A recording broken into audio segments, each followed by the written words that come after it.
Hi everyone, I'm Adrian, Vilip, Jay. We're from Audio Excellence Canada. Before we go any further, if you like the video, please subscribe, turn on notification, like it, and share it. The reason is because the funds that we get from this channel, we match it and donate it to the Salvation Army. So we'd love your help. Today we're going to talk about the Sonus faber Serafino speakers. The Serafino is a part of the Homage Tradition series. So it's one level below the very top reference series. The Serafinos were named after a Venetian violin master, Sonus Serafino, who lived in the 18th century. The cabinets are curved. There are no parallel sides except for the top and the bottom, and that minimizes the internal standing waves. The back is extruded aluminum, and the top and the bottom are aluminum as well, and so it acts like a clamp on the cabinet. And then the back, because of the top to bottom aluminum like ribs, it allows it acts as a port, but it's a vertical port, and if you look very carefully, there are vertical ribs through the metal port, and that helps control the airflow. And also minimizes noise as well. It's a 3.5 way, 1-inch tweeter. It's a special patented soft dome tweeter, 6-inch mid-range, 2 7-inch woofers, 115 pounds each. It doesn't look it, but it's heavy. 4 ohms, 90 dB sensitivity, and rated from 30 to 35 kilohertz.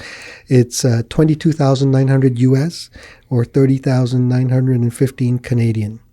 Okay, since Jay started the last time, why don't we get Vilip to go ahead? So, simply stated, the Serafino is probably my favorite Sonus faber speaker. How about the Aida? I actually like this better than the Aida. Ooh, okay. Well, not that Them's the fighting words. Not that the Aida doesn't do a really fabulous job, and it in itself is a really great speaker. But I have to think about what's more realistic, and so in my estimation, the Serafino is something you could live with very easily in almost any room. And then, you know, because it's much less expensive, it's almost affordable for most people. Maybe not me, but for most people. Definitely not me, but yeah. Okay. You know, I could kind of aspire to it. It would be at the very limit of what I could, you know, possibly afford. So, you know, I like to, so between this speaker and the Wilson Audio Yvette, they're very close. I would still, I mean, I vacillate a little bit, depends on which one I'm listening to. And when I was listening to this the other day, it was like, it reminded me of why I really like it, really love it actually. Why, Vilip? Tell us why. Tell us why you like it. So, just remember, the video is supposed to be no more than 30 minutes. So. All right, so a little love letter. Let me here. count the ways. Let me count How do I love thee? I'll cut to the chase. I'll tell you exactly what it does for me.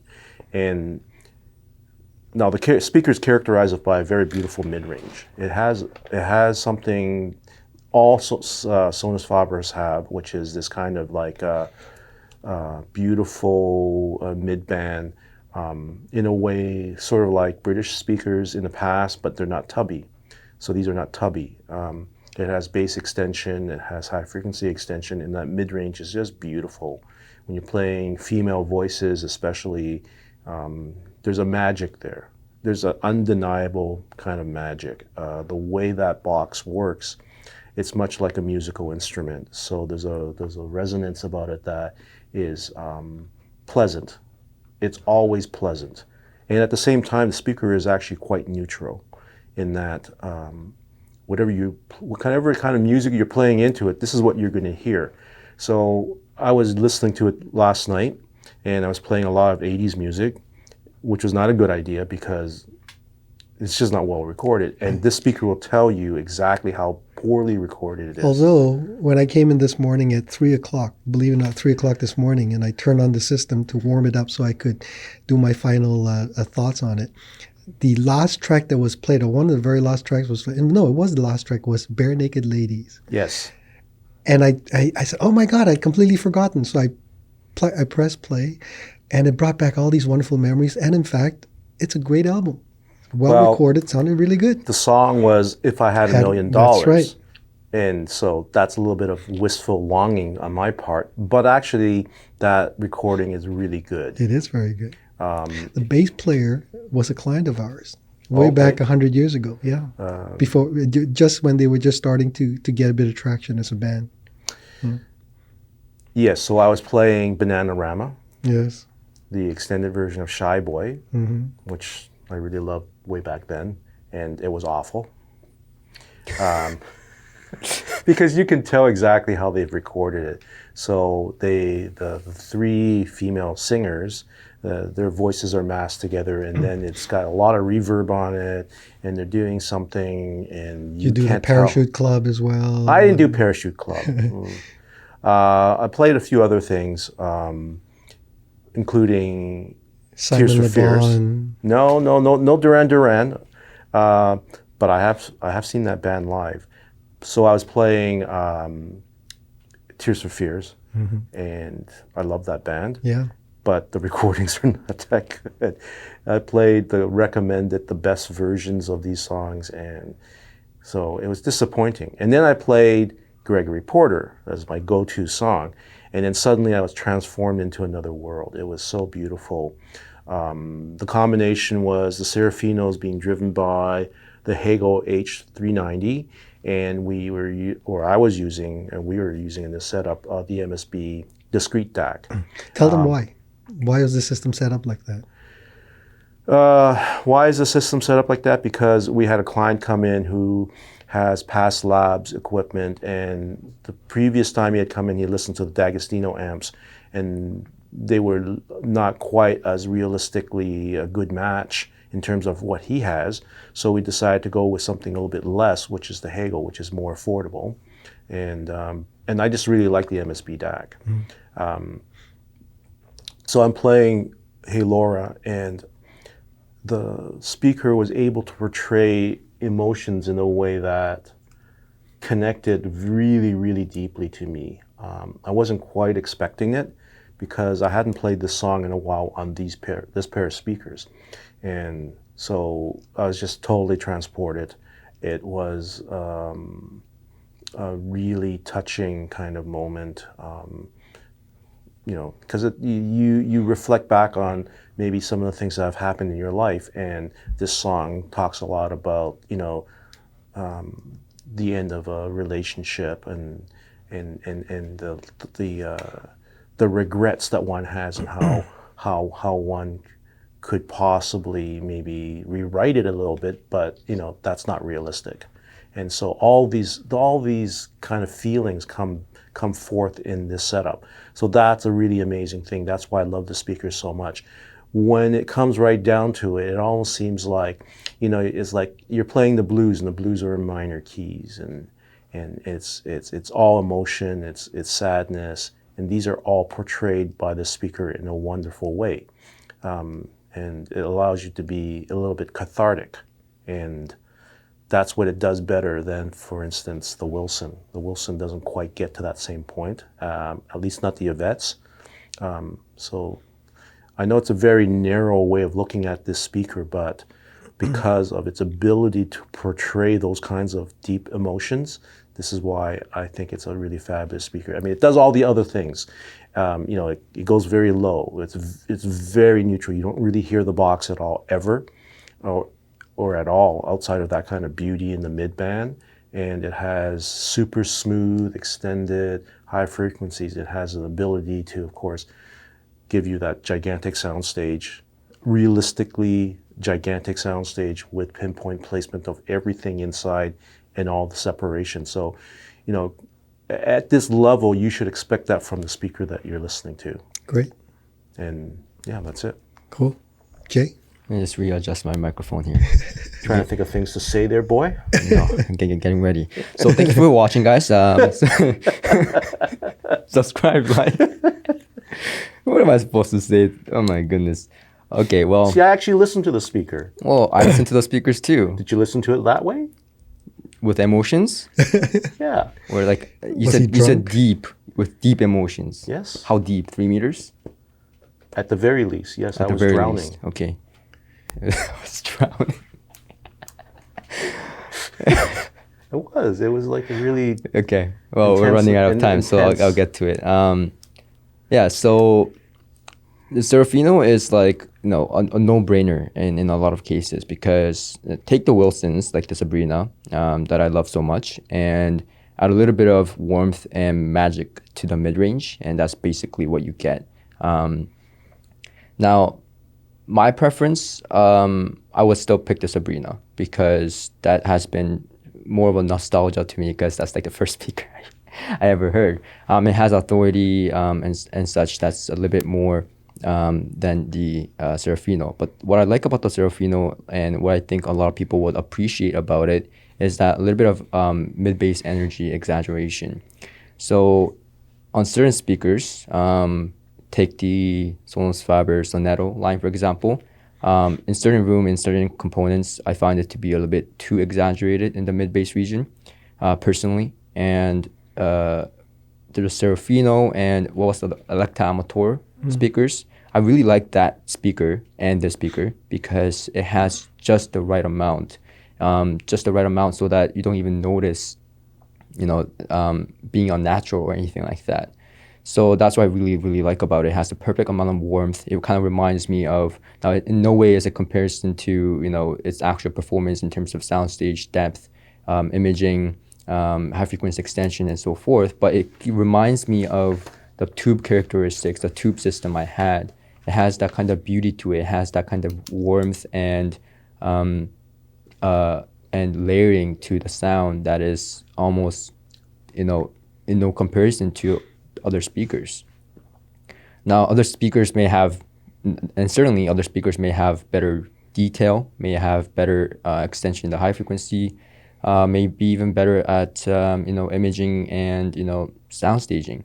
But this speaker does all those things in a natural way. Nothing sounds synthetic to me. Nothing sounds like like when I'm listening to the speaker, I'm not like thinking, oh, so the speaker designer wanted to make this speaker the most detailed speaker in the world, or the best imaging speaker in the world.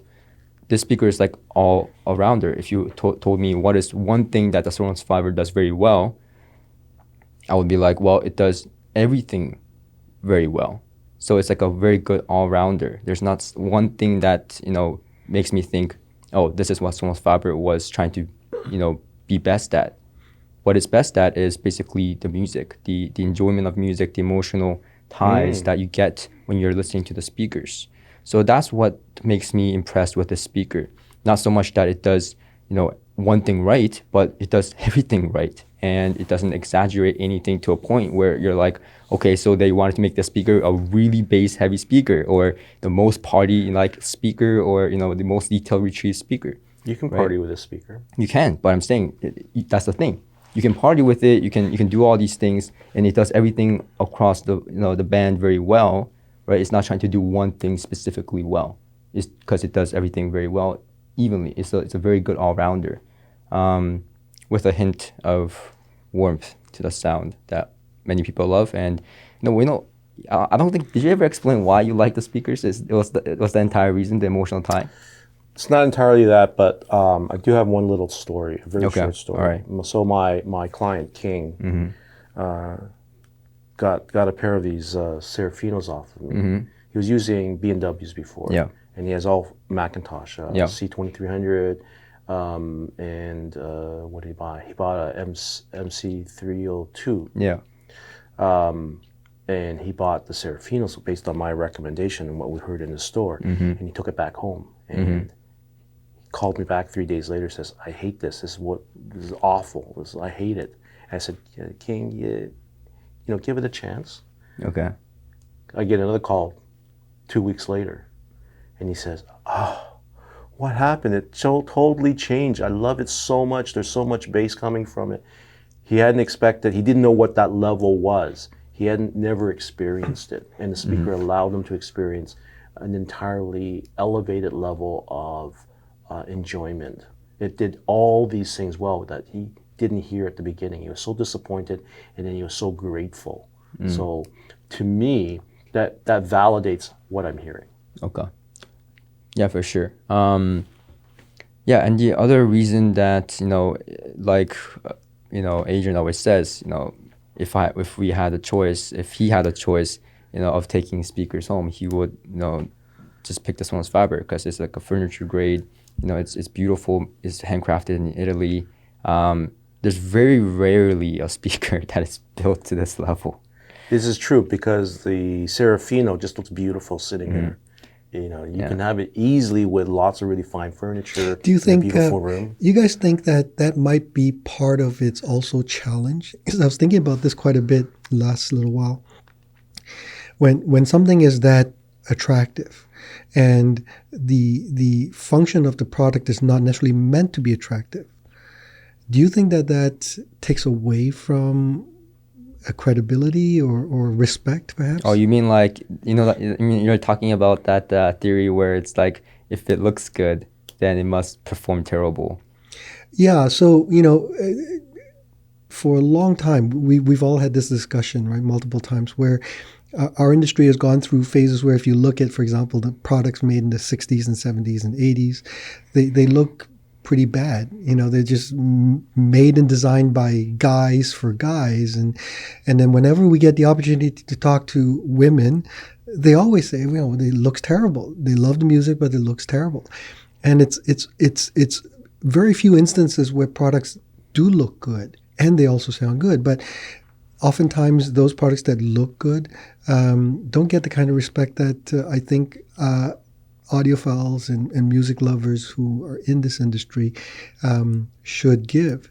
And I wonder if Sonus faber falls into that camp or that problem. Well, I don't know about other people, but, when a speaker looks good, like for me, like I have to hear the speakers. It doesn't matter if it looks good. Like if looking good is like part of what I look for as well. Because like at the end of the day, right, I would love the speakers to sound good, but if it looks terrible and, there's a big WAF factor, right? Or WAF. Was audio approval? Yes. Anyways, but what I really appreciate about Sonus faber as a dealer and someone who works in the store is like, you often get products that are very expensive and you're like putting on the foot or something like that. And then sometimes you're just thinking, well, it shouldn't be this way because it's like very, very expensive. And sometimes there are like, it's not malfunctional or anything like that, but it's just hard to put on the screws sometimes. The Sonus faber is like, every time I unbox it, I keep thinking to myself, wow, this is really well thought out. Wow, this is really well thought out. Wow, this is really well made. Everything fits easily. Everything fits easily. Everything is just pristine. The packaging, like, every time, you tell me to unbox something, and if it's Sonus faber, I'm just very happy because it's an enjoyable experience. It's not like, you open the box and it's done. It's like while you're opening the box, you see all the process and thought that went into it. So it's like, it's very well thought out from the packaging to the speakers. And so looking at that, I can expect that, how much attention has went into the sound of the speakers. That's just the way I see it. It also works the other way around. I would not buy a speaker that looks ugly. I wouldn't even consider it, to tell you the truth. It has to kind of, so the function follows, it's not so much the form follows the function. Sometimes it's a little bit of the other way around. And one other thing I will say about the Sonus faber approach, I had a client come in here just yesterday to talk about new speakers for their new place, and they have a great room. And so the man and his wife. Yes. Yeah. Alan and his wife Deborah, and she immediately said, "Wow, that's really beautiful. I want that." That's what she said about the Sonus faber. Yes. And undoubtedly that's what they're going to buy. Yeah. And she didn't even need to hear it. It just looked like it would sound beautiful. Yeah. And for her, that was really important. Yeah. So who's to say that's wrong? If I mean, everything we carry is good, so you're not going to make a mistake sonically. Yeah, I mean, there are ugly looking speakers that it's not as well finished, not as well thought out. Right. That is at a very much lower price. That promises a great performance out there. And to me, I see it this way. At this price point, right? At this price point, you're getting the looks and the sound and the craftsmanship and the care to attention. But the thing is, most people are like, well, at this price point, you would expect that. Well, you don't always get it. You don't always get it, and that's the thing. In fact, most cases cases you don't, and that's the thing, and that's why that's why I'm saying that it's an exceptional experience. It's not like It's like a step above everyone else in terms of that, in terms of how well thought out it is. So let me throw out a question. I have not asked them before, so this will be interesting to see what they think. Wilson Audio versus Sonus faber.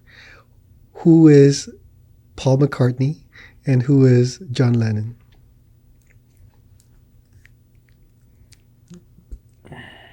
Oh, well, Sonus faber is definitely Paul McCartney. Why?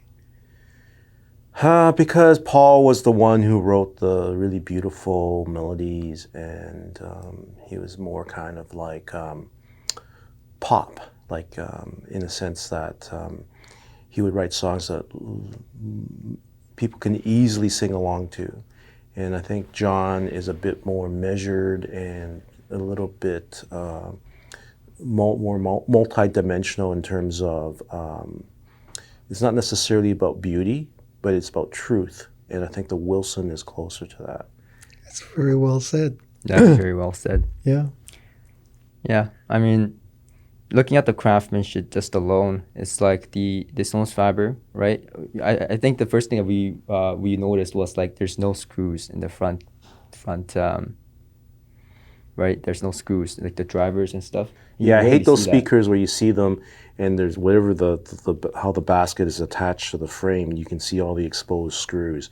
Yeah. Well, like most speakers do have that, right? But then the Sonus fabers don't. I think even their most basic ones don't. That's right. No, none of them do. Yeah, and that to me was very, very interesting. I was like, wow, they really thought this out to make it look nice. Because if you had the screws, it would look a little bit less nice. Expensive or unfinished. Yeah. And so it looks like a one complete piece. Yes. All right, we're running long, so let me just give my 2 cents worth and then we're going to wrap up. So one of the things that I hear a lot from people about Sonus faber is that, they're beautiful sounding speakers, but they're not fully dimensional. In other words, they can't play all kinds of music. In the early days, that was partly true, especially with the small bookshelves, the ones that sounded relatively colored, but very beautiful in the mid-range. Ever since Paolo and Livvio took over, the speakers have become much more neutral. And by the way, speaking of that, guys, link the interviews with Paolo and Vilip. Paolo is the one that's responsible for the overall cabinet size, and the number of drivers and so on, and then the actual sound itself. And Livvio shapes everything to be the beauty that it becomes. When I was in Italy 2 years ago, I had the opportunity to interview both Paolo and Livvio. And if you are interested at all in speaker design or philosophy behind design, definitely check out the videos. They're very interesting. So anyway, so one of the things I decided to do very early this morning, partly to wake up, was I was going to purposely play shall we say, non-polite music. So I started with AC/DC, and then I went to Guns N' Roses and Van Halen, talk about 80s music, right? Metallica, and it went through a whole list of music. Now, the interesting thing is this. Some recordings, you can definitely tell, as Vilip said, for some reason, a lot of 80s music, not all that great in terms of recordings. But Guns N' Roses moved to the City, 1988, acoustic version. I think it might surprise you. That is a wonderful recording. My jaw dropped. Whoa, they're right there, right in front of me. Mind-boggling. The interesting dichotomy of Guns N' Roses, where the debut album, a lot of the cuts, misogyny, rough, the lyrics, and then you have Sweet Child of Mine, and it's just this interesting perspective. I'm listening to Van Halen, and of course the very first cut I put on was Eruption, because as many of us teenagers at the time did, we all wanted to play like Eddie Van Halen. And I spent months trying to do the most simple, basic riffs, couldn't do it. And then, of course, I ended up doing the whole Stairway to Heaven thing. You can insert the meme from... anyway, and you forget what a talent Eddie Van Halen is. He was very young and just this incredible virtuoso. All of that is to say that the speakers were able to manifest the incredible